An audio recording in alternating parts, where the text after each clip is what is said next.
Need to change where Brave browser saves your downloads? In this tutorial, I'll show you how to choose a new download location and how to make Brave ask you where to save files each time you download something.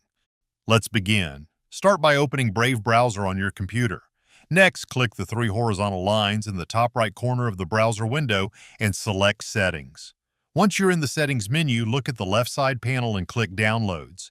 Here you'll find all of Brave's download-related settings. The first option you'll see is the current download location. This is the folder where Brave automatically saves downloaded files. To change it, click the Change button next to the download location. A file browser window will open, allowing you to select a different folder on your computer. Choose the folder you want to use for future downloads, then confirm your selection.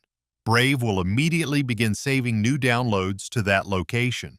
Just below this setting, you'll find another useful option called Ask Where to Save Each File Before Downloading. If you enable this option, Brave will ask you to choose a location every time you download a file.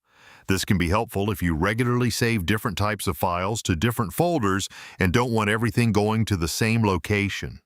On the other hand, if you download files frequently and prefer a faster workflow, you may want to leave this option turned off and use a dedicated download folder instead. You may also notice the Show Downloads when they're done setting, which is a useful feature if you want Brave to automatically open the Downloads panel after a file finishes downloading. Taking a moment to configure your download settings can make it much easier to keep files organized and avoid unnecessary mess on your computer. Now you know how to change the download location in Brave browser and manage where your files are saved. If you found this tutorial useful, please consider giving it a like and subscribing for more Brave browser guides and tech tips. Thanks for watching, and I'll see you in the next video.